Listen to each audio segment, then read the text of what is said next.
मित्रों, परम पूज्य गुरुदेव परमवंदनीय माता जी की दिव्य उपस्थिति को साक्षी मानते हुए माँ गायत्री के पावन मंत्र के साथ मैं अपनी बात को आरंभ करना चाहता हूँ।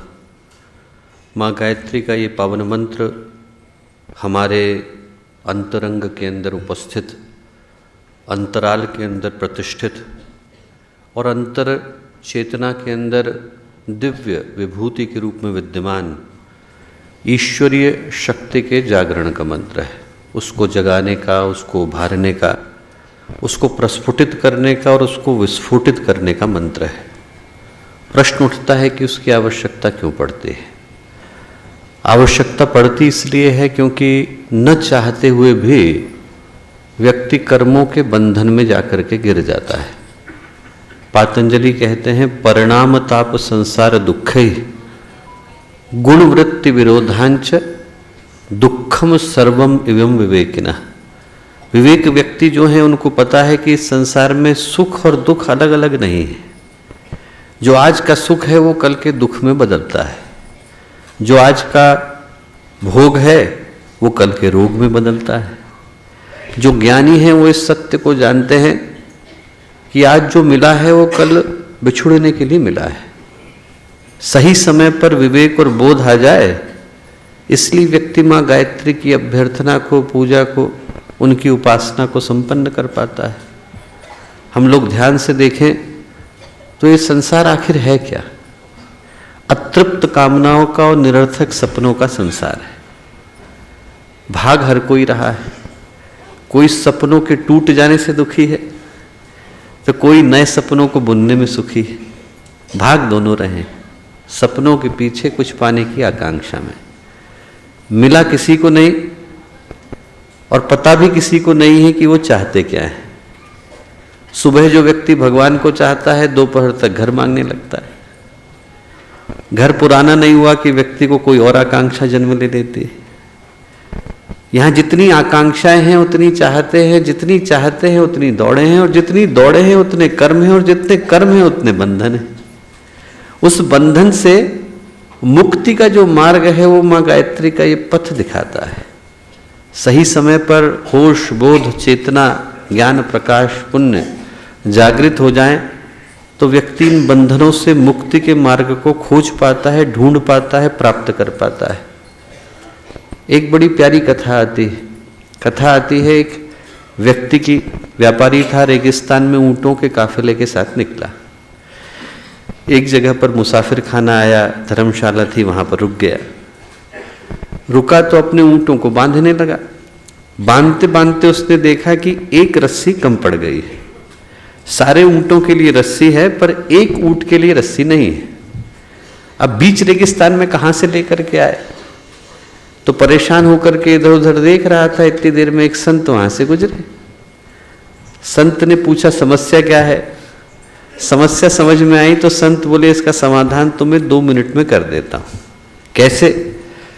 उनने ऊंट की गर्दन पकड़ी, नीचे झुकाई, अभिनय किया कि गले में रस्सी डाल रहे हैं, और उसके बाद फिर वो जो रस्सी थी, जो थी नहीं, अदृश्य थी, उससे उनने एक पेड़ में बांध दिया।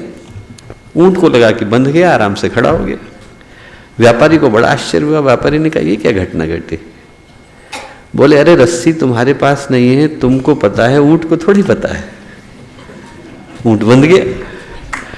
अब व्यापारी जो था वो निश्चिंतता के साथ जाकर के सो गया। सुबह का समय आया, उसने आकर के बाकी ऊंटों की रस्सी खोलनी शुरू करी। सारे के सारे खुल गए। जो ऊंट अदृश्य रस्सी से बंधा था वो वहीं का वहीं खड़ा रहा। हिला लिया, धक्का दे दिया, धमका दिया, हिला ही नहीं। जहां खड़ा था वहीं का वहीं रहा, टस का मस नहीं हुआ। व्यापारी फिर से घबराया, क्या किया जाए? संत को बुला के लाया। संत मुस्कुराए, बोले अरे तुम्हारी समस्या का भी समाधान कर देते हैं। उनने फिर से ऊंट की गर्दन नीचे करी, रस्सी को खोलने का अभिनय किया, उधर पेड़ के पास से निकाला, ऊंट चल दिया। व्यापारी को लगा ये क्या घटा?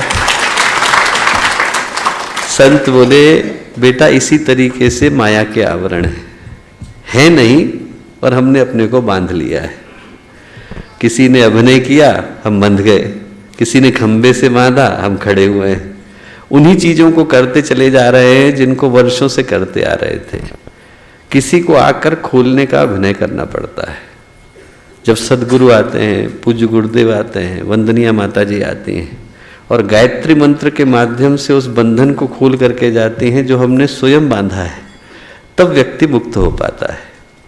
इसीलिए गायत्री को हम लोग कहते हैं गायत्री वेद जननी, गायत्री लोक पावनी, वेदों को जन्म देने वाली, लोकों को पावन करने वाली। क्यों? क्योंकि व्यक्ति अनचाहे बंधनों में बंध गया है। मूल कारण क्या है? ऋषि कहते हैं प्रज्ञापराधम मूलम सर्व रोगाणाम, प्रज्ञा का अपराध हो गया। इसी कारण से आप देखिए गुरुदेव ने गायत्री परिवार को स्थापित किया तो हर जगह पर प्रज्ञा, प्रज्ञा अवतार, प्रज्ञा अभियान, प्रज्ञा पाक्षिक। क्यों? क्योंकि अपराध ही इस युग का सबसे बड़ा यह है कि प्रज्ञा का अपराध हो गया। व्यक्ति वो सोचने लग गया जो नहीं सोचना था। और उसका समाधान क्या है? मां गायत्री, प्रज्ञा अपराध हरणिम चित्त नैर्मल्य कारणिम, प्रज्ञा के अपराध को हरने वाली और चित्त को निर्मल करने वाली गायत्री मोक्षदाम भजे। वही गायत्री जो है वो मुक्ति के मार्ग की ओर लेकर के जाती है। जिस गायत्री की उपासना को करने के लिए हम लोग बैठे, वो सिर्फ हमारे जीवन के कल्याण के लिए नहीं है। ये पूरी की पूरी मानवता, ये संसार, ये सृष्टि, ये समष्टि, ये समूह जिस बंधन में बंध गया है, जिसको इसको बंधने की आवश्यकता नहीं थी, पर अपने चारों ओर जिस बंधन को बांध करके खड़ा हो गया है उस ऊंट की तरह से, वैसे ही इसको खोलने के लिए उसी शक्ति की आवश्यकता है जो इन बंधनों से पार लेकर के जाती है। एक बार स्थिर चित्त शांत मन के साथ हम उसी शक्ति का आवाहन करते हैं जो हमें सद्ज्ञान, सद्भाव, सत्पथ की ओर चलने की प्रेरणा देती हैं। माँ गायत्री का पावन मंत्र एक बार साथ साथ। ओम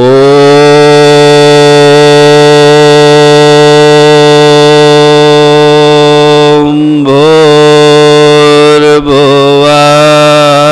स्वः तत्सवितुर्वरेण्यं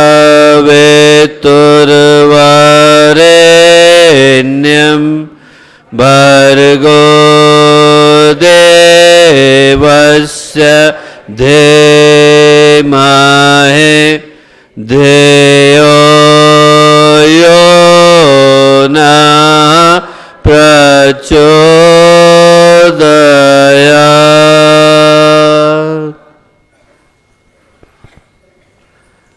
परम पूज्य गुरुदेव, परम वंदनीय माता जी के दिव्य संरक्षण में नवरात्रि का ये पावन काल पूज्य गुरुदेव के तपोभूमि, कर्मभूमि, दीक्षा भूमि, ज्ञान भूमि, संकल्प भूमि, शांति कुंज हरिद्वार की पुण्य भूमि, आज जहाँ पर हम लोग विद्यमान हैं, उपस्थित हैं, आज के इस सौभाग्यशाली क्षण पर हम लोगों के साथ यहाँ उपस्थित शांति कुंज के सम्मानित कार्यकर्तागण, देश विदेश विभिन्न स्थानों से आए गायत्री परिवार के सभी साधकगण, कार्यकर्तागण, प्यारे भाइयों बहनों और प्यारे मित्रों, आज बड़े ही सौभाग्यशाली समय में एक पुण्य भूमि पर उपस्थित हो पाने का सौभाग्य हम लोगों को मिला है।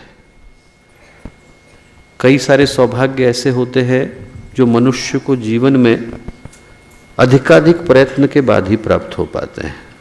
लंबी कष्ट साध्य यात्रा से गुजरना पड़ता है, अनेकों प्रयत्नों को करना पड़ता है और एक लंबी प्रतीक्षा को करना पड़ता है, तब जाकर उसके जीवन में वो सौभाग्य जन्म ले पाता है। और वेद माता गायत्री से जुड़ने का जो सौभाग्य है, वो वेद माता जिनने वेदों को और ऋचाओं के समस्त ज्ञान को निःसृत किया, देव माता देव शक्तियों को जन्म दिया, विश्व माता उनने पूरे विश्व को, ब्रह्मांड को अपने गर्भ से जन्म दिया, जिनके गर्भ के अंदर इस संसार का सारा भौतिक ज्ञान, लौकिक ज्ञान, अलौकिक ज्ञान, आध्यात्मिक ज्ञान, प्रत्यक्ष ज्ञान, परोक्ष ज्ञान, सारा का सारा ज्ञान और विज्ञान जिनके गर्भ के अंदर सुरक्षित है। वो माँ गायत्री जिनके लिए ऐत्रेय ब्राह्मण कहता है गयान प्राणान त्रयत, ऐसा गायत्री गय की रक्षा करने वाली, प्राणों की रक्षा करने वाली, चैतन्यता की, सजीवता की रक्षा करने वाली। हम ध्यान से सोच करके देखें तो उसके अलावा हमारे जीवन में और है ही क्या? प्राण चला गया तो हम लोग प्राणी थोड़ी रह जाते हैं, लाश बन जाते हैं। जो भी जीवन का सुख है, संपदा है, संपत्ति है, सफलता है, वो प्राण के भवन के ऊपर ही तो खड़ी है। हमारे जीवन के प्राण की रक्षा करने वाली देव माता, वेद माता, विश्व माता माँ गायत्री, उनसे जुड़ पाने का जो सौभाग्य है वो एक ऐसा सौभाग्य है जो कई बार अनेकों जन्मों की प्रतीक्षा के बाद साधक के जीवन में फलित हो पाता है। हजारों जन्मों की प्रतीक्षा करनी पड़ती है, तब जाकर कान में गायत्री मंत्र का प्रवेश हो पाता है। वो जो गायत्री मंत्र से जुड़ने का सौभाग्य है, उपासना से जुड़ने का सौभाग्य है, माँ गायत्री से जुड़ने का सौभाग्य है, जो पूज्य गुरुदेव ने, वंदनीय माता जी ने हमको प्रदान किया, हर उस साधक के लिए जो अपने जीवन के अंतिम लक्ष्य के अनुसंधान की यात्रा पर निकला है। हर वो आत्मा जो ईश्वर को पाने के लिए तड़प रही है, व्याकुल है, उसके हृदय में ये प्रतीक्षा है कि मेरे जीवन में ईश्वर का साक्षात्कार कब हो पाएगा। हर उस साधक के जीवन में एक अतुलनीय सौभाग्य का विषय गायत्री उपासना से जुड़ने का हो जाता है। जब आप आचार्य शंकर को पढ़ें, अकेला गायत्री मंत्र है जिसका भाष्य उन्होंने किया, तो आचार्य शंकर गायत्री मंत्र के भाष्य के शुरू में क्या कहते हैं? गीयते तत्वमनया गायत्री थी। गायत्री उस शक्ति, उस तत्व का नाम है जिसका गायन करने से, जिसका जप करने से उस तत्व ज्ञान की प्राप्ति हो पाती है जिसको हम वेदांत का अंतिम शिखर कह करके पुकारते हैं। हम सोच करके देखें कि कितने बड़े सौभाग्य का विषय है। और वो जो गायत्री मंत्र है, उसका प्रत्येक अक्षर, प्रत्येक शब्द, उसके अंदर जो एक एक शब्द व्यूह की रचना है, वाक्य विन्यास है, उसके अंदर जिन ऊर्जा के ग्रंथियों को गुंफन के साथ बांधा गया है, वो प्रत्येक शब्द एक गंभीर विज्ञान को, एक अलौकिक विज्ञान को लेकर के आता है। उसके अंदर का जो अर्थ है, अभिप्राय है, मर्म है, उद्देश्य है, लक्ष्य है, वो अपने आप में बड़ा गंभीर हो जाता है। और जब नवरात्रि के समय में हम लोग नवरात्रि उपासना करने के लिए बैठे हैं, तो उस अर्थ का अनुसंधान अत्यंत आवश्यक हो जाता है। क्यों आवश्यक हो जाता है? क्योंकि बिना अर्थ को जाने भाव को समाहित कर पाना संभव नहीं। तद जपस तदर्थ भावनम। पातंजलि कहते हैं कि व्यक्ति के जीवन में तभी जप का फल फलित हो पाता है जब व्यक्ति अर्थ और भाव दोनों को समझ पाता है। हम लोग यदि ऐसे देश में जाकर के बैठे जहां पर हमें उस देश की भाषा का जरा सा भी अनुमान ना हो, क्या बोल रहे हैं हमें पता ना हो, तो सामने वाला हमारी तारीफ में कुछ भी बोलेगा, मुस्कुरा करके रहना पड़ेगा।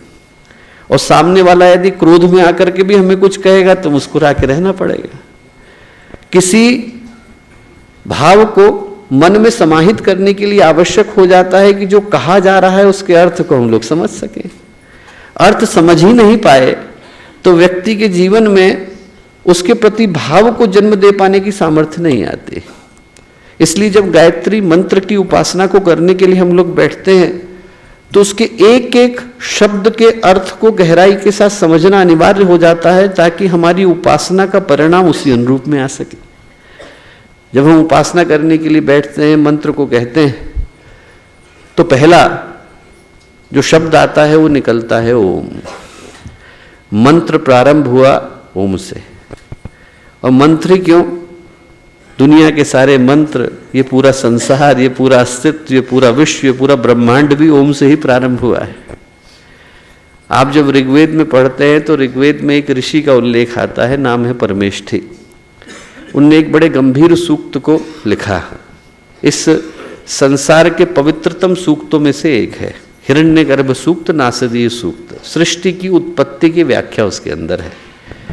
इतना प्यारा सूक्त है कि उसके विषय में क्या कहा जाए। उसमें ऋषि कहते हैं, नासदा सीनो सदा सीत दानीम नासी द्रजो न व्योमा परोयत किमावरीवह कुवश्य शर्मन अंभ किमासीत गहनम गभीरम न मृत्युरासीत अमृतम न तर्हि न रात्र्या अन्न आसीत प्रेक। जब कुछ भी नहीं था तो क्या था? न शुभ था, न अशुभ था, न दिन थी, न रात थी, न सुबह थी, न शाम थी, न अच्छा था, न बुरा था, न प्रकाश था, न अंधकार था। और जब कुछ भी नहीं था तब भी वो था। ऋषि कहते हैं कि जब कुछ भी नहीं था तब भी वो परमेश्वर, वो परमात्मा वहां विद्यमान था। और एक दिन उस परमात्मा ने आवाज लगाई और जब उस परमात्मा ने आवाज लगाई और इस अंधकार के भीतर से, नीरवता के भीतर से, निस्पंदता के भीतर से एकदम शांति, सन्नाटा, जब कुछ भी नहीं था, न कुछ हिल रहा था, न कुछ बोल रहा था, न कोई सांस ले रहा था, न किसी की सांस रुकी हुई थी, न जन्म था, न मृत्यु थी, ऐसे समय में ऋषि कहते हैं कि परमात्मा ने आवाज लगाई। और वो जो आवाज लगाई वो दो रूपों में इस धरती पर उतर करके आई। एक को कहा गया आहत, एक को कहा गया अनाहत।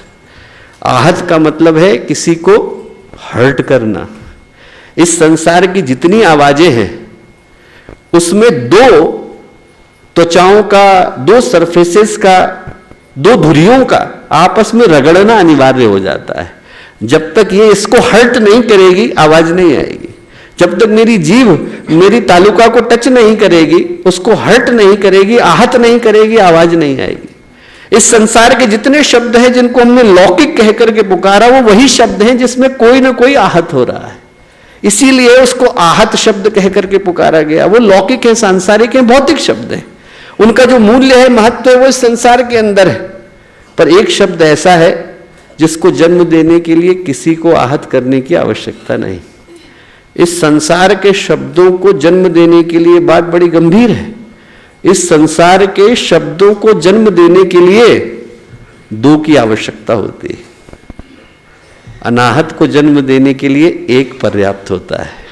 वो जो परमेश्वर है, परमात्मा है, उसके मुख से जो शब्द निकला, जिसको हमने ओम कह करके पुकारा, वो ओम अनाहत है, दिव्य है, पवित्र है। उसी से सारा संसार निकल करके आया। जो सबसे गंभीर बात है वो क्या है? एक शब्द वो है जिससे संसार जन्मा, एक शब्द वो है जिसने हमें जन्म दिया, और एक शब्द वो है जिसको हम जन्म देते हैं। जिसको हम जन्म देते हैं उसको हम लोग आहत कह करके पुकारते हैं, जिसने हमें जन्म दिया उसको हम अनाहत कह करके पुकारते हैं।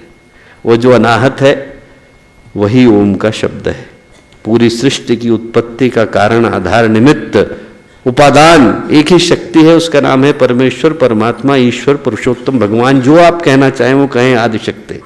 वहां से जो शब्द निकल करके आया उसको शास्त्रकारों ने ओम कह करके पुकारा। पातंजलि जब समाधि की व्याख्या करते हैं योग सूत्र में, तो कहते हैं अभ्यास और वैराग्य से समाधि की प्राप्ति होती है। समाधि योग, क्रिया योग वालों के लिए तप, स्वाध्याय, ईश्वर प्रणिधान है। अष्टांग योग वालों के लिए यम, नियम, आसन, प्राणायाम, प्रत्याहार, धारणा, ध्यान, समाधि है। लोग पूछते हैं और कोई तरीके से भी होती है क्या? पातंजलि कहते हैं हाँ, ईश्वर प्रणिधान दवा, ईश्वर के प्रति प्रणिधान से भी होती है। प्रणिधान का मतलब भक्ति विशेष है, सामान्य भक्ति नहीं, उत्कट भक्ति, वो प्रणिधान है। प्रश्न उभरता है कि ईश्वर कौन है? तो ईश्वर की जो परिभाषा है वो पातंजलि ने इतनी प्यारी दी है। 3 सूत्रों में 3 तरह से परिभाषा दी है। क्या कहा है? क्लेश कर्म विपाक आशय अपरामृष्ट पुरुष विशेष है ईश्वर। क्लेश हुए तो कर्म आएगा, कर्म आएगा तो आशय बनेगा, कर्माशय। उससे क्या होता है? सति मूले तद विपाको जाति आयु भोगा। जब तक कर्म है तब तक आपको 3 चीजें मिलती हैं। जाति मिलेगी, कहाँ जन्म मिलेगा? मनुष्य में मिलेगा, पशु में मिलेगा, मनुष्य में मिलेगा तो कहाँ मिलेगा? आयु, कितना जिएंगे, भोगा, किस तरीके का जीवन होगा। तो वो कहते हैं कि क्लेश है तो कर्म है, कर्म है तो विपाक है, आशय है, आशय है तो विपाक है।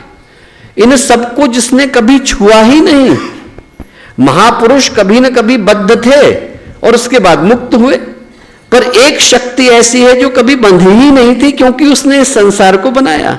इसलिए उसको पातंजलि ने कहकर के पुकारा पुरुष विशेष, वो जो प्रकृति से परे है। तत्र निरतिशयम सर्वज्ञ बीजम, ज्ञान से परे है। पूर्वे शाम पे गुरु काले नानवच्छेदात, समय से परे है। उसको आप समय में बांध नहीं सकते, उसको आप प्रकृति की सीमाओं में बद्ध नहीं कर सकते। कर्म से परे, प्रकृति से परे, काल से परे, स्पेस से परे, उस शक्ति का नाम है ईश्वर। उस तक कैसे पहुंचे? भाष्यकार पूछते हैं उस तक कैसे पहुंचे? पातंजलि कहते हैं तस्य वाचकः प्रणवः। वो जो ईश्वरीय शक्ति है वो ओम के रूप में विद्यमान है, उसके एम्बेसडर से मिलकर के आई है। उसके एम्बेसडर का नाम है ओम। भगवान सर्वत्र व्याप्त है, पर उसका एक राजदूत भगवान ने नियुक्त कर दिया है, उसका नाम है ओम।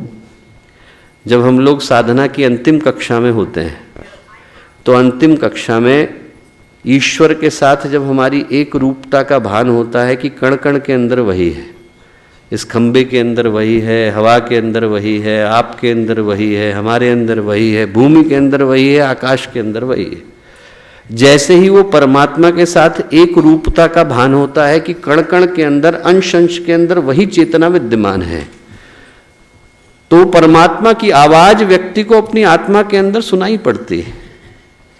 वो जो परमात्मा की आत्मा के अंदर गूंज है उसका नाम ओम है।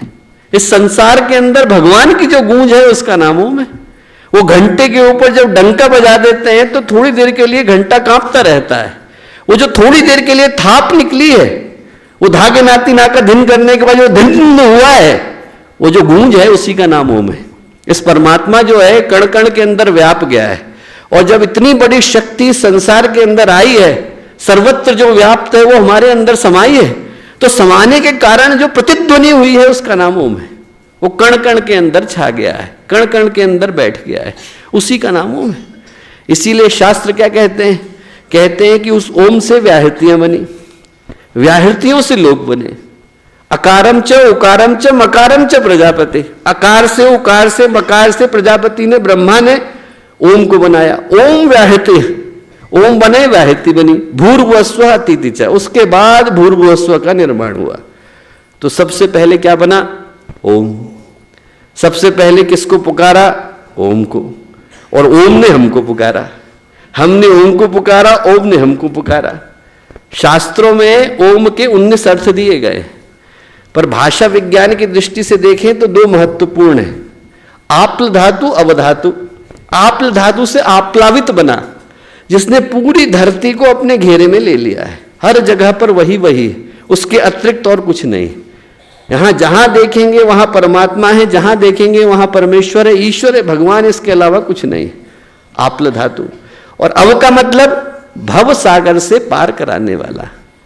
इसीलिए जब आप पुराणों को पढ़ते हैं तो पुराण में क्या कहते हैं ऋषि? गाताराम त्रायते अस्मात् गायत्री तेन गीयते। जिसका गायन करने से व्यक्ति भव सागर से पार चला जाता है, उसको हम लोगों ने गायत्री कह करके पुकारा। मंत्र शुरू होता है ओम से। ओम का मतलब वह परब्रह्म, वह परमात्मा, वो परमेश्वर जो कण कण के अंदर व्याप्त है। वहां से निकली व्याहृतियां। व्याहृतियां किसका प्रतीक है?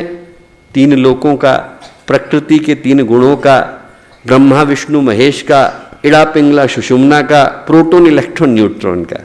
आप जिस भी दृष्टि से उसका वर्गीकरण करना चाहें करने के लिए स्वतंत्र है। जब एक फूटा तो एक से तीन धाराएं निकल करके आई, त्रिवेणी बन गई। और परमात्मा के निकलते ही, निःसृत होते ही तीन चीजों का निर्माण हो गया। धरती आकाश स्वर्ग बन गए, स्वर्ग पाताल नरक बन गए। जो हम कहना चाहे वो कह ले। बनने के साथ ही निर्माण हो गया, पर निर्माण का आधार एक ही है, एक मध्य में, एक ऊपर है, एक नीचे है। भूर सिवा अयम लोक। तैत्तरीय उपनिषद में ऋषि कहते हैं भूर सिवा अयम लोक, इसको कहा गया भूलोक। स्व अंतरिक्षम, भुव अंतरिक्षम, भुवन जो है अंतरिक्ष आया। सुवह असो लोके, सुवह से स्वर्ग बना। मह इति आदित्य, वो जो मह है वो भगवान सूर्य है। इन तीनों लोकों तक उस ओम की आवाज को ले जाने का काम व्याहृतियां करती हैं। व्याहृति का मतलब वो जो ब्रॉडबैंड का केबल हम लोग बिछा रहे हैं। भगवान ने पहले दिन जो है फूटे, फूटने के बाद ब्रह्मांड की शक्तियां जो है भगवान की शक्ति को कण कण में ले जा करके पहुंचाती हैं। पहुंचाने का काम कौन कर रहा है? भूर्भुवस्व। भूलोक में, भुवन में, स्वर्गलोक में ले जाने का काम ये व्याहृतियां कर रही हैं। हमने ओम को पुकारा, ओम ने हमको पुकारा, और बदले में तीन शक्तियों को नियुक्त कर दिया। इस मंत्र की ताकत को भगवान कहते हैं, ब्रह्मर्षि विश्वामित्र कहते हैं, आप तीनों लोकों में पहुंचा के आओ। फिर हम आवाज लगाते हैं गायत्री मंत्र को। 9 शब्द हैं, 24 अक्षर हैं। पहला अक्षर आता है तत्। तत् का मतलब वह। क्यों? भगवान को कोई कैसे वर्गीकृत करेगा? वह मतलब परमात्मा जो पूर्ण है, वो सर्वत्र है। उसकी ओर आप इशारा कैसे करेंगे? उसको आप बता ही नहीं सकते, क्योंकि उसी परमात्मा के अंदर तो हम बैठे हैं। किसी की ओर इशारा करने के लिए उससे बाहर तो निकलना पड़ेगा। जब हम बाहर हो ही नहीं सकते तो बता कैसे सकते हैं? चूंकि वो परमात्मा हर जगह है। ओम पूर्णमदः पूर्णमिदं पूर्णात् पूर्णमुदच्यते, हर जगह पर वही है, पूर्ण है। पूर्ण से पूर्ण को निकालने के बाद भी पूर्ण ही शेष रह जाता है। तो चूंकि वो परमात्मा हर जगह है, इसलिए उसकी ओर सिर्फ इशारा किया जा सकता है। उसको ये कह करके नहीं पुकारा जा सकता कि ये वो परमात्मा है या वो परमात्मा है। यदि मैं कहूं कि परमात्मा वहां है तो क्या यहां नहीं? यदि मैं कहूं कि परमात्मा वहां है तो क्या यहां नहीं? यदि ऊपर है तो क्या नीचे नहीं है? बाएं है तो क्या दाएं नहीं है? सामने है तो क्या पीछे नहीं? वो चूंकि हर जगह है, इसलिए उसकी ओर हम मात्र इशारा ही कर सकते हैं, उसको और किसी तरीके से पुकार नहीं सकते। ईशावास्योपनिषद में इतनी प्यारी बात आती है, तदै जति तन्नै जति तद दूरे तदंतके तदंतरस्य सर्वस्य तद सर्वस्य वाहता, कि वो चलता है नहीं भी चलता, खड़ा भी होता है नहीं भी खड़ा होता, बाहर भी है नहीं भी है, भीतर भी है नहीं भी है, जिंदा भी है नहीं भी है, मर भी गया नहीं भी है। क्यों? क्योंकि सब कुछ तो वही है। इसलिए उसको आप किसी भी दृष्टि में वर्गीकृत कर पाने की सामर्थ्य नहीं रखते हैं। वो परमात्मा जो कण कण के अंदर व्याप्त है, उसको हमने सबसे पहले इशारा करके बताया, वह तत्। तत् के बाद आता है सवितुर। सवितुर का मतलब सविता सर्वस्य प्रसविता, सबको जन्म देने वाली शक्ति। हम लोग जब हॉस्पिटल में जाते हैं और वार्ड के अंदर जाते हैं, तो जहाँ पर जन्म देने वाले वार्ड होते हैं वहाँ पर लिखा रहता है प्रसव, प्रसूति कक्ष। वो जो प्रसव शब्द आया, जहाँ से प्रसव की पीड़ा आई, वो प्रसव शब्द उसी जगह से आया जहाँ से सविता शब्द आया। सबको जन्म देने वाली शक्ति। ऐसा नहीं कि सिर्फ मुझको दिया और आपको नहीं दिया, ऐसा भी नहीं कि आपको दिया और मुझे नहीं दिया। वो शक्ति जिसने सबको जन्म दिया। सबसे पहले परमात्मा को पुकारा, कहा कि वह तनोतीति तत्, वह परमात्मा जो सर्वत्र व्याप्त है, कर्मों का साक्षी है, जगत का चक्षु है, सारे कर्म उसी के सामने घट रहे हैं, दुनिया का सबसे बड़ा सीसीटीवी वही है। वो परमात्मा जो हर जगह पर, हर कण के अंदर, हर कोशिका के अंदर विद्यमान है, वो परमात्मा। और स्पेसिफाई करने के लिए ऋषि कहते हैं जिनने सबको जन्म दिया, जिनने इस पूरी सृष्टि को जन्म देने का कार्य किया, वो सविता देवता। सविता का एक अर्थ निकलता है जन्म देने से। इसीलिए हम लोग उपनिषदों में कहते हैं शृण्वन्तु विश्वे अमृतस्य पुत्रा आये धामानि दिव्यानि तस्तु। अरे सुनो तो सही, अमृत के पुत्र हो। हम लोग सोच करके देखें कि हम पुत्र किसके हैं, हमें जन्म देने वाली शक्ति कौन है। ऋषि बताते हैं कि हमें जन्म दिया उस परमात्मा ने। गुरुदेव एक बहुत प्यारी घटना बताते थे, कहते थे कि एक बार एक शेर के यहाँ बकरी हो गई। अब शेर जो है वो मुंह छुपा के घूमे कि देखो हमारे यहाँ बकरी हो गई, किसी को बता भी नहीं सकते कि हमारे यहाँ बकरी पैदा हुई। और बकरी भी मुंह छुपा करके घूमे कि अरे मैं कैसे बताऊं कि हमारे पिताजी तो शेर। तो गुरुदेव कहते थे बेटा मैं शेर हूं और मैंने तुम्हें जन्म दिया है, तो तुम लोग शेर के बच्चे हो, तो शेर की तरह से रहना, बकरी की तरह से मत। जब हम कहते हैं तत्सवितुर, तो यही याद करते हैं कि हमें जन्म देने वाली शक्ति कौन है। सिर्फ कहने के लिए नहीं कहते, ये सोचने के लिए कहते हैं कि हम अपने अंदर उस गर्व को धारण कर सकें कि हमारे को जन्म देने वाली शक्ति कौन? सविता, जिनने सबको जन्म दिया। एक अर्थ निकलता है जन्म देने से और एक अर्थ निकलता है प्रेरणे से। सविता का अर्थ है प्रेरणा देने वाला। आज यदि हम लोग देखें तो संसार की समस्या क्या है? व्यक्ति की आस्थाएं विकृत हो गई। आपको भटके बीमार इंसान दिखाई पड़ते हैं, टूटते बिखरते परिवार दिखाई पड़ते हैं, स्वार्थी और निकृष्ट समाज दिखाई पड़ते हैं, संबंध चापलूसी में बदल गए, सहयोग अनुबंध में बदल गए। व्यक्ति दूसरे की मदद इसीलिए करता है कि वो मेरे को बदले में क्या करेगा, और जो कुरीतियां हैं वो फैशन की तरह से बदल जाती हैं। कभी लोग चाय के लिए तड़पा करते थे, अब चरस के लिए तड़पते हैं। कभी लोग हुक्के के लिए तड़पते थे, अब बीड़ी सिगरेट के लिए तड़पते हैं। सिर्फ स्वरूप बदल गए, भाव यथावत है। कारण क्या है? व्यक्ति की आस्थाएं खराब हो गई। और आस्थाओं को बदलने का काम आस्थाएं ही कर सकती हैं। कांटा यदि गड़ गया हो तो कांटे से ही निकालना पड़ता है। हाथी पागल हो गया हो तो पालतू हाथी खींच करके लाता है। जो विचारों की खराबी है उसको विचार ही दूर कर सकते हैं। भावनाओं की विकृति को भावनाएं ही दूर कर सकती हैं। तो जो पहला काम गायत्री का मंत्र करता है वो सद्भावनाओं को प्रतिष्ठित करने का करता है। जब हम तत् बोलें तो याद करें उस शक्ति को जो सर्वव्यापी है। जब हम सवितुर बोलें तो याद करें उस शक्ति को जिसने हमें जन्म दिया और हमें प्रेरणा देने का काम करती है। सवितुर के बाद क्या आता है? वरेण्यम। वरेण्य का मतलब वर्ण करने योग्य। इस संसार में सब कुछ है पर हर चीज वर्ण करने योग्य नहीं। यहां पर अच्छा भी है, बुरा भी है, शुभ भी है, अशुभ भी है, पुण्य भी है, पाप भी है, अंधकार भी है, प्रकाश भी है। पर हम लोग धारण सिर्फ प्रकाश को करते हैं। हम लोग वर्ण सिर्फ उसका करते हैं जो वर्ण करने योग्य होता है। हर चीज का वर्ण नहीं किया जाता। शास्त्र कहता है वरेण्यम संसार भय भीरुभे। वर्ण उसका किया जाता है जो संसार के भय से दूर ले जाने का काम करती है। वर्ण तो उसी का किया जाता है। गुरुदेव कहा करते थे कि बेटा इस संसार में हर चीज है पर लेना वही चीज चाहिए जिसको लेने से व्यक्ति का कल्याण होता है। असुरों के लिए भी स्थान है, देवताओं के लिए भी स्थान है, पर हम पूजा देवताओं की करते हैं। यहां पर ऋषियों के लिए भी स्थान है, यहां पर पातकियों के लिए भी स्थान है, पर हम अनुकरण ऋषियों का करते हैं। यहां पर वेद भी हैं और अश्लील साहित्य भी है, पर आप ज्ञान वेदों से प्राप्त करते हैं। यहां पर सब है, पर सब में से लेना क्या है? वो जो नीर और क्षीर है, लेने योग्य क्या है, छोड़ने योग्य क्या है, टू डू क्या है, टू डोंट क्या है, वो सामर्थ्य गायत्री का मंत्र हमें प्रदान करता है। अभी भारत के बहुत बड़े प्रतिष्ठित व्यक्ति, उनके जीवन की घटना है। 26-27 साल के थे, गुरुदेव से मिलने के लिए आए। यहाँ शांतिकुंज में आकर के रुके तो 7-8 दिन 9 दिन का सत्र था। 2-3 दिन के बाद वो गुरुदेव के पास शिकायत लेके पहुंच गए।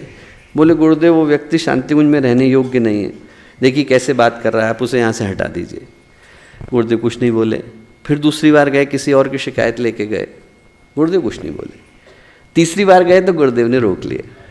गुरुदेव ने कहा कि बेटा 3 बातें मैं तुझसे कहता हूँ। क्या? बोले देख हमारा गायत्री परिवार भगवान शिव की बारात है, इसमें देवता भी चलते हैं, भूत प्रेत भी चलते हैं। बोले सब विवेकानंद बन गए होते तो यहाँ क्यों आते? बोले तू उनसे उनके परिष्कार के अधिकार को क्यों छीन रहा है?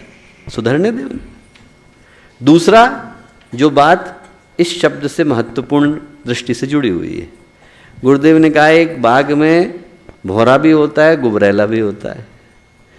एक गोबर पर बैठता है, एक पराग पर बैठता है। तू तय करके तुझे बैठना कहाँ है? लोगों के गुण देखने कि दोष देखने? जो गायत्री मंत्र का ये शब्द है वरेण्यम, वो याद दिलाता है कि संसार में सब कुछ है, हमारे ऊपर है कि हम देखते क्या हैं और लेते क्या है। गुण भी है, दोष भी। तत् का मतलब वो परमात्मा जो सर्वव्यापी है। सविता का मतलब जन्म देने वाली, प्रेरणा देने वाली शक्ति। वरेण्यम का मतलब वर्ण करने योग्य, धारण करने योग्य। और इतनी प्यारी बात व्याख्याओं में कही है आचार्य शंकर ने, ब्रह्मर्षि विश्वामित्र ने और महर्षि सूत ने। इन तीनों से बढ़कर के कोई नहीं है। आप जरा सोचिए, वेदांत के शिखर, वैदिक परंपरा के शिखर, पौराणिक परंपरा के शिखर, इन तीनों ने मिलकर के क्या व्याख्या करी है? इनने कहा है वरेणम सर्व जंतुभे। ये गायत्री मंत्र इतना पवित्र है कि सारे जंतुओं के लिए वर्ण करने योग्य है। इंसान को छोड़ दीजिए, कहते हैं सारे जंतुओं के लिए वर्ण करने योग्य है। और यहां लोग प्रतिबंध लगा के बैठ गए, इनको करना चाहिए, इनको नहीं करना चाहिए। आप जरा सोच के देखिए, शास्त्र कहते हैं वरेण्यम सर्व जंतु में, इंसान को छोड़ दीजिए, जंतुओं तक को ये गायत्री मंत्र धारण करना चाहिए। और लोग अपना नियम बना के बैठ जाते हैं, ये करेंगे ये नहीं करेंगे। अरे कहां से आ सकता है? वरेण्यम का मतलब वर्ण करने योग्य, धारण करने योग्य, लेने योग्य। और वरेण्यम के बाद क्या आता है? ओम भूर्भुवः स्वः तत्सवितुर्वरेण्यम भर्गो। भर्गो का मतलब जला देने वाली, वीर्यम व भर गई। जो भूंजना हम लोग शब्द बोलते हैं, भूंजना, परमात्मा की वो शक्ति जो पापों का नाश करती है। भगवान के पास दोनों ताकतें हैं। भगवान जो है वरद मुद्रा भी लेकर के बैठते हैं, पर त्रिशूल भी तो धारण करते हैं। भगवान जो है लोगों का कल्याण करते हैं, पर हाथ में सुदर्शन चक्र भी तो लेके चलते हैं। भगवान लोगों का कल्याण करने के लिए आते हैं, पर कंधे पे धनुष बाण भी तो लेकर के आते हैं। भगवान के पास दोनों शक्तियां हैं। हमारी दुष्टता और भ्रष्टता दोनों को नष्ट कर पाने की सामर्थ्य किसके अंदर है? गायत्री मंत्र के अंदर है। गलत करेंगे तो पापों का शमन करने के लिए माँ गायत्री उतरती है, और गलत सोचेंगे तो सद्बुद्धि देने का काम माँ गायत्री करते हैं।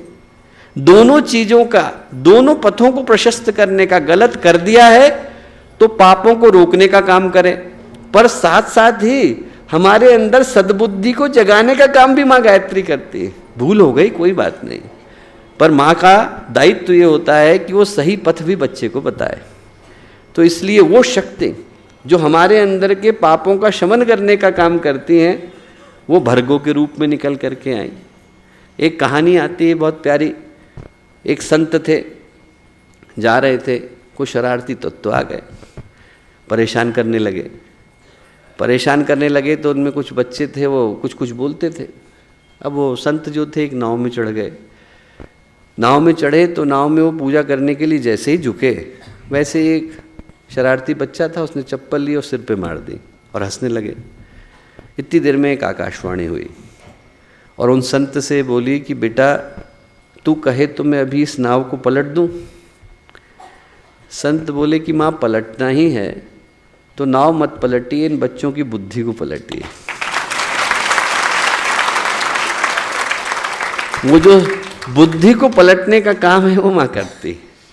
दोषी बहुत हैं, दुर्गुण वाले बहुत हैं, पापियों की कमी नहीं है, पर यदि सिर्फ उनकी भर्त्सना करी गई, उनको लताड़ा गया, तो जीवन में सुधार का अवसर कब आएगा?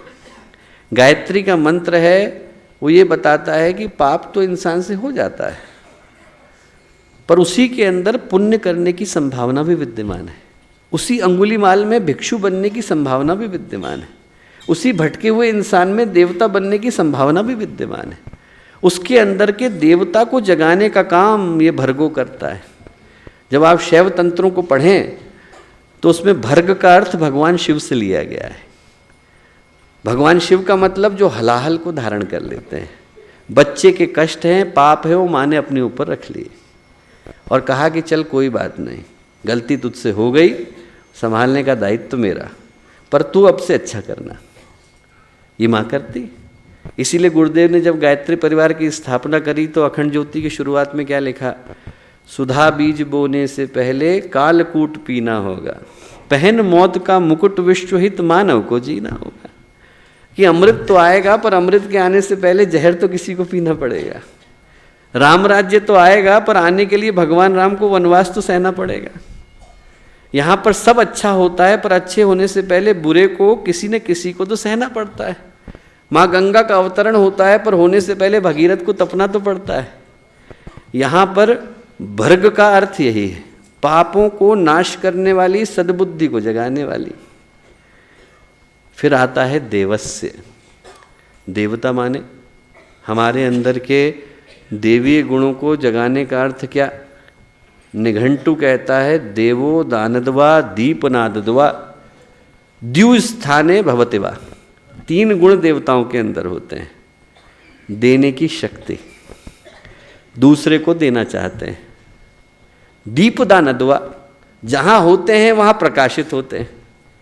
द्यु स्थाने भवतिवा, जहाँ बैठ गए वहीं स्वर्ग बन जाता है। 3 गुण जिनके पास हैं वो देवता हो जाते हैं। देने की भावना, जिसके पास देने की भावना है, जो बांटना चाहते हैं, देना चाहते हैं, दूसरे का कल्याण करना चाहते हैं, जिनका हाथ रुक गया, जिनकी भावना रुक गई, जिनके दिल पे ताला लग गया, उनका देवत्व तो खत्म हो गया। जो देना चाहते हैं, बांटना चाहते हैं। दीपदान अदवा, जहां बैठ गए वहीं प्रकाश आएगा।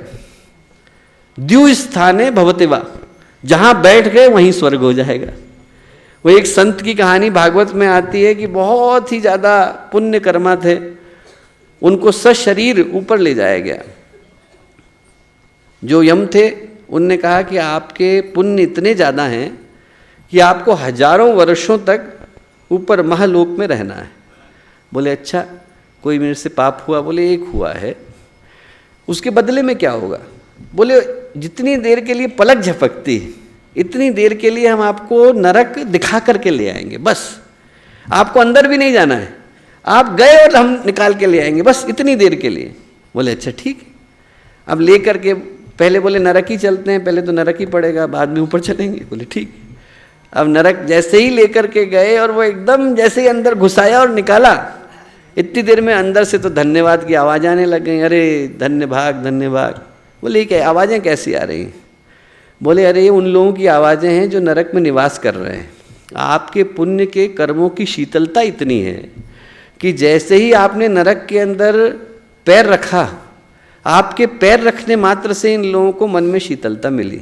तो ये लोग अंदर से धन्यवाद धन्यवाद कह रहे हैं। तो वो संत बोले फिर मुझे यहाँ से उठा करके मत ले जाओ। बोले क्यों? बोले मैं यहीं रहूँगा, इसी स्थान को स्वर्ग बनाऊँगा। बोले अरे ऐसा मत करिए, आपके यहाँ पर बैठने से आपका जो 1000 जन्मों का पुण्य है वो नष्ट हो जाएगा, सब इन लोगों को मिल जाएगा, इन लोगों का कल्याण हो जाएगा। संत बोले कोई बात नहीं, यदि मेरे पुण्य के जाने से इन लोगों का कल्याण होता है तो मुझे कोई दिक्कत नहीं, कम से कम इनको मन में शीतलता तो मिलेगी। उनके वहाँ बैठने से नरक को स्वर्ग में बदलना पड़ा। देवता माने वो जो जहाँ बैठ गए वहीं स्वर्ग आ जाता है, अलग से स्वर्ग जाने की आवश्यकता नहीं। द्यु स्थाने भवतिवा, जहाँ बैठ गए हैं वही स्थान द्यु स्थान कहलाता है। जिनका व्यक्तित्व इतना प्रकाशित है, जिनके अंदर देने की इतनी भावना है, जिनके हृदय में इतनी पवित्रता, सज्जनता, शालीनता और दूसरों के कष्ट को हरण करने की क्षमता विद्यमान है। हम माँ गायत्री से प्रार्थना करते हैं कि वो ओम जिसने हमें जन्म दिया, जिनका स्वरूप, जिनका आकार 3 लोकों में फैल गया है, वो परमात्मा जो सर्वव्यापी हैं, परब्रह्म है, परमेश्वर है, प्राणों को देने वाले, प्राण स्वरूप है, दूसरों के दुख को नष्ट करने वाले और सुख को प्रदान करने वाले, सुख स्वरूप है, दुख नाशक हैं, पाप नाशक हैं। उन श्रेष्ठ तेजस्वी परमात्मा से हम क्या प्रार्थना करते हैं? हम प्रार्थना करते हैं धियो यो नः प्रचोदयात्, धीमहि धियो यो नः प्रचोदयात्। धीमहि का मतलब, धीमहि बहुत प्यारा शब्द है। भागवत में कथा आती है कि जब भगवान ने सबको बनाया, ब्रह्मा जी ने, उनको मन में संतोष नहीं हुआ, डायनासोर बनाए, उनने कहा अरे बेकार हैं, हटा दिए। उनने फिर दूसरे प्राणी बनाए, अरे ये भी हटाए। अंत में जाकर के इंसान को बनाया, और जब इंसान को बनाया तो ब्रह्मावलोकधीष्णम मुदमाप देवा, ब्रह्मा जी को मन में मोद हुआ, संतोष मिला। 1 लाख रुपए मिल जाए तो आपको सुख मिलता है, संतोष नहीं मिलता। ब्रह्मा जी को संतोष हुआ, क्यों? क्योंकि उनको लगा कि इस प्राणी के अंदर धिषणा विद्यमान है। धिषणा का मतलब जहाँ से धीमहि, बुद्धि जहाँ से आया शब्द, धीमहि जहाँ से शब्द आया, धिषणा का मतलब अपने अंदर छुपे भगवान को देख पाने की सामर्थ्य। धीमहि का मतलब है हमें ये पता चल जाए कि वो भगवान और कोई नहीं है, हमारे ही भीतर विद्यमान है। उसको देख पाने की सामर्थ्य जैसे ही व्यक्ति के पास आती है वैसे ही उसके अंदर धीमहि आ जाती है। वो जो संत कबीर ने कहा है ना, जो तिल माही तेल है, जो चकमक में आग, तिल के अंदर तेल है, चकमक के अंदर आग है, दिखती नहीं है। जो तिल माही तेल है, जो चकमक में आग, तेरा साईं तुझ में जाग सके तो जाग। जो नैनों में पूतली, जो मालिक संग माए, मूर्ख उनको जानिए, बाहर ढूंढन जाए। बाहर तो कोई है ही नहीं, धीमहि हमारे ही भीतर विद्यमान है। और धियो, धियो का मतलब है सद्बुद्धि। यह का मतलब जो परमात्मा, नह का मतलब नह अस्माकम, मेरे अकेले के लिए नहीं, सभी के लिए। और प्रचोदयात का मतलब प्रचोदयन, प्रचोदयन का मतलब उत्कृष्ट प्रेरणा, सामान्य प्रेरणा नहीं, उत्कृष्ट प्रेरणा। अब संस्कृत में हम लोग प्रेरयित भी कह सकते थे, भी प्रचोदयित क्यों कहा? इसलिए कहा क्योंकि प्रेरणा देने का काम तो आतंकवादी भी कर देते हैं। व्यक्ति प्रेरित हो गया और जाकर के किसी को माराया। Motivation is easy, inspirational is difficult. किसी को मोटिवेट करना तो आसान है, इंस्पायर करना कठिन है। इंस्पायर करने का मतलब है प्रचोदयन, मोटिवेट करने का मतलब है प्रेरणा।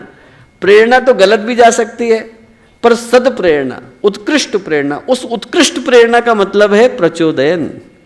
तो गायत्री का मंत्र कहता है कि उस परमात्मा से हम लोग जब उपासना करें तो एक एक शब्द को मन में कहीं गहरे धारण करें। वो शब्द जिसने हमें जन्म दिया, वो ओम, जिनकी व्याहृतियाँ 3 लोकों के रूप में सब जगह पर फैल गई हैं, वो सर्वव्यापी, वो सर्वत्र उपस्थित परब्रह्म परमेश्वर जो प्राण स्वरूप है, जो सुख प्रदान करने वाला है, जो दुख को नष्ट करने वाला है, जो श्रेष्ठ है, तेजस्वी है, जो कि देवत्व के गुणों से अभिपूरित है, पापों को नाश करने वाला है, वो हमें अपने हृदय में हम उसको धारण करें और वो हमें सन्मार्ग की ओर धियो प्रेरित करे, हम सबको अच्छे पथ पर चलने के लिए प्रेरित करे।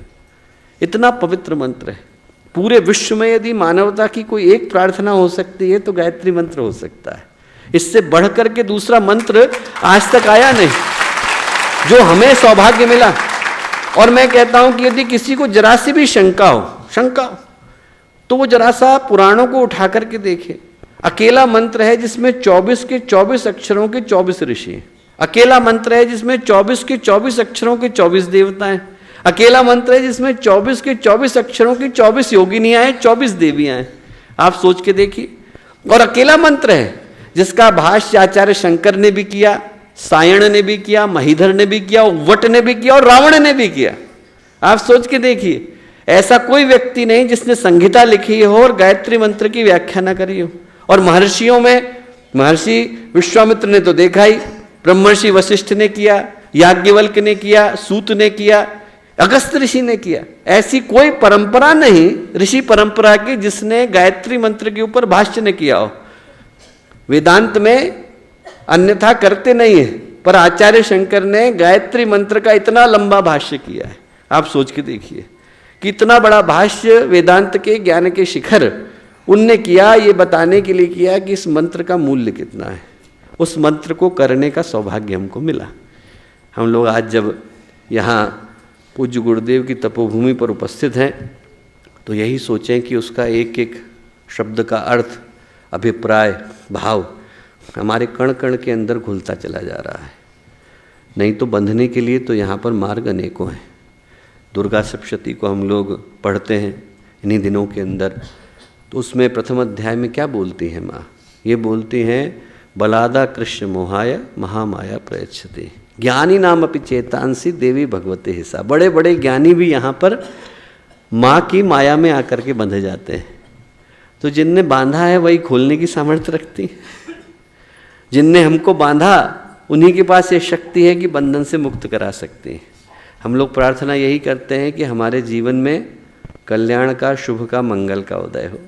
जो माँ गायत्री का मंत्र है वो इतना पावन मंत्र है कि उसके एक एक अक्षर के अंदर विशद व्याख्या समाहित है। वो सारे अक्षर अपने अभिप्राय भाव के साथ हमारे जीवन में उतरें और हम उनको करते समय में उस गुरु सत्ता के प्रति अवनत हो सकें, समर्पित हो सकें, जो इतने सारे प्रतिबंधों के द्वार में से निकाल कर हमारे लिए गायत्री मंत्र लेकर के आए। हम सोचें कि हम लोगों के जीवन में कितने बड़े सौभाग्य का उदय पूज्य गुरुदेव वंदनीय माता जी करके गए। आज इस शांतिकुंज की धरती पर उपस्थित हो पाने का, नवरात्रि की साधना को कर पाने का सौभाग्य मिला। आप में से प्रत्येक के जीवन में साधना का जो अंतिम चरण है, अंतिम पुरुषार्थ है, अंतिम शिखर है, वो संपन्न हो सके, सफल हो सके, ऐसी प्रार्थना पूज्य गुरुदेव वंदनीय माता जी और आदिशक्ति माँ गायत्री से हम लोग करते हैं। सभी को बहुत सारी शुभकामनाएं, बहुत सारी मंगल। हमारे YouTube चैनल शांति कुंज वीडियो गायत्री परिवार को सब्सक्राइब करें एवं बेल आइकन जरूर दबाएं ताकि गायत्री परिवार की विभिन्न गतिविधियों की जानकारी आपको मिलती रहे।